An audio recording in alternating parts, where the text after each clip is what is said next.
What begins as a routine preliminary hearing quickly raises the stakes when prosecutors reveal that this isn't an ordinary traffic stop.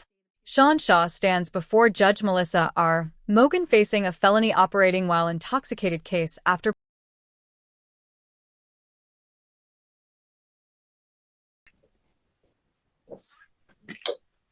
We will go on the record in the matters 25 CF 64, 25 TR 291, 292, and 293, 26 CF 51.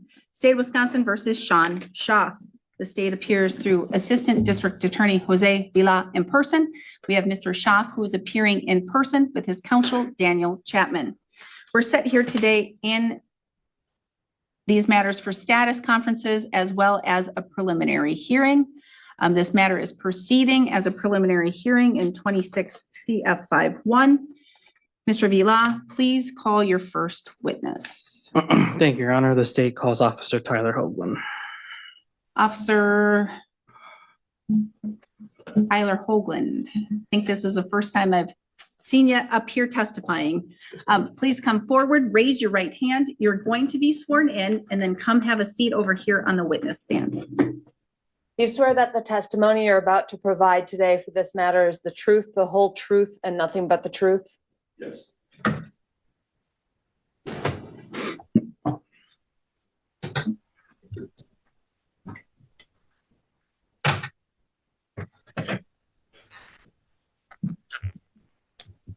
All right, you may begin. Can you please state and spell your name for the record?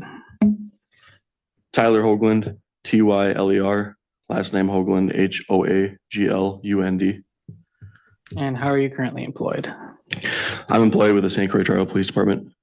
And how long have you still been employed? 6 months. And prior to today's hearing, did you review a criminal complaint in Burnett County case 26 CF 51 as it relates to Sean Shaff? I did. On April 16, 2026, did you conduct a traffic stop at the intersection of Lake 26 Road and Minerva Road? Yes. Is that area located in Burnett County? Yes. Why did you conduct the traffic stop? I conducted the traffic stop for no illuminated split lights. Did you make contact with the driver? I did. Who was the driver? Sean Shaff.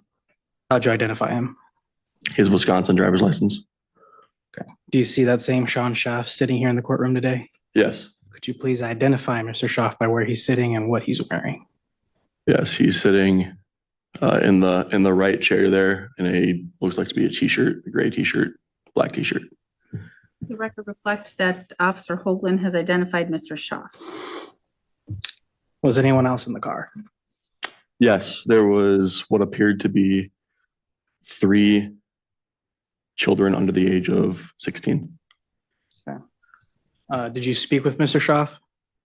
I did speak with Mr. Shaff. What did you talk about?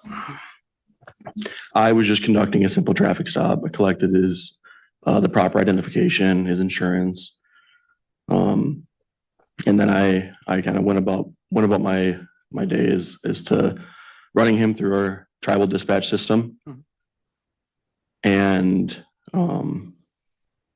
at that point, I mean, I approached his vehicle again and observed his eyes seemed to be glossy, and the vehicle smelled like it was emanating an intoxicant from the vehicle, which is why I conducted my OWI investigation.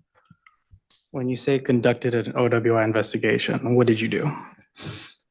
I asked Mr. Shaff to step out of the vehicle and to stand in front of my patrol vehicle. And at that time, he complied. He got out. I asked him how many beverages he had. I can't remember the exact amount he said. He said that he had some Busch Light. And I just simply told him that I would be conducting just some standard field sobriety tests to make sure he's okay to drive his vehicle to his destination that he was traveling. At that time, I conducted the standard horizontal gaze nystagmus, the walk and turn, and the one leg stand.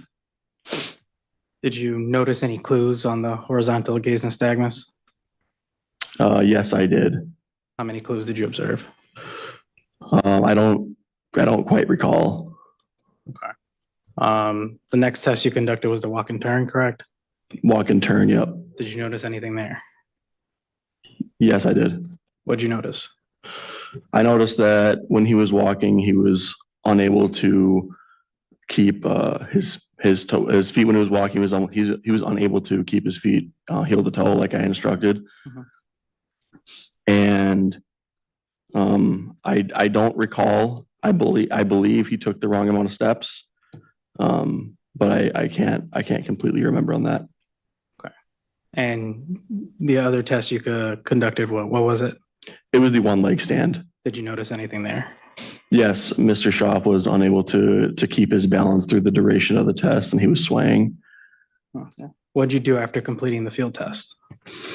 After completing the field test, I asked Mr. Schaaf if he was willing to submit to a preliminary breath test, and he declined wanting to do that. And at that time, I placed him under arrest for suspicion of operating under the influence. Now, did he submit to chemical testing of his blood? Yes, he did.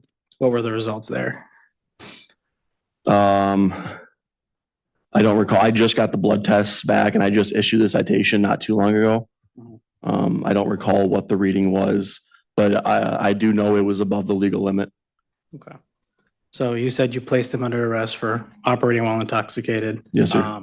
Does he have any prior convictions for operating while intoxicated? Yes, he does. To my knowledge, I believe he has 4 of them. Okay. And at the time of this incident, was Mr. Schaaf on bond? No, he wasn't. This is the key legal moment in the hearing.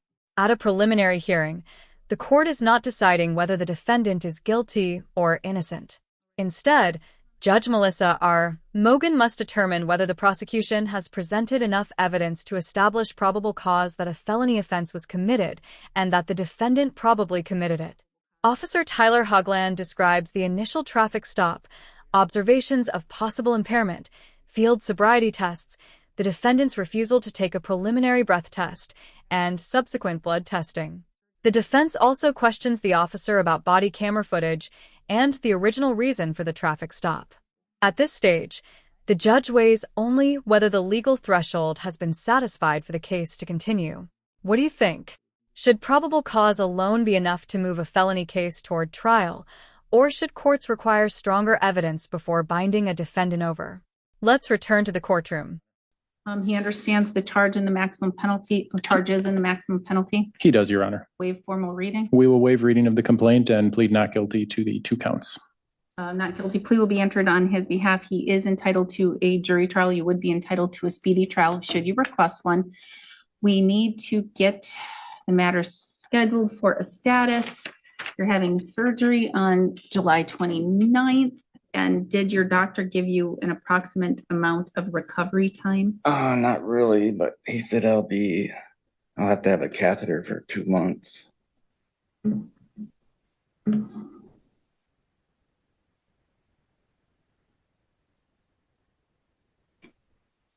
And this is a Mr. Schmitz. It is, Your Honor.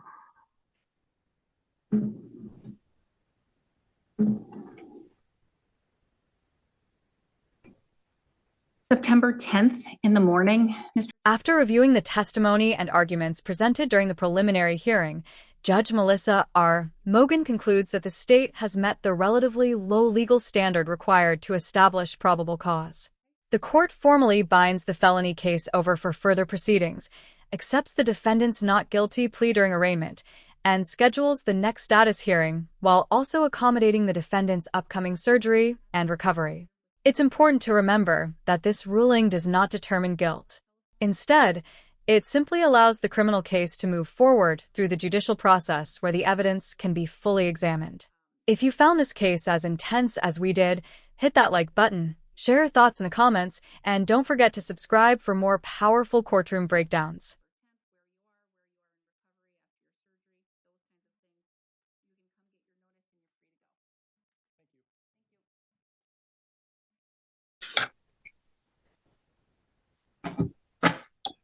No, Your Honor, no witnesses for today. Any argument, Mr. Chapman? No, Your Honor. All right. Based upon the testimony of Officer Hoagland, the court does find that there's probable cause to believe a felony was probably committed in Burnett County, and it was probably committed by Mr. Schaaf. Therefore, the court will find the probable cause and bind the matter over. Information, Mr. Vila? Thank you, Your Honor. I am in the process of filing the information. It will mirror the criminal complaint. Proceed with arraignment or set it for another date, Mr. Chapman? He's having surgery, is he not? Do you know when that is?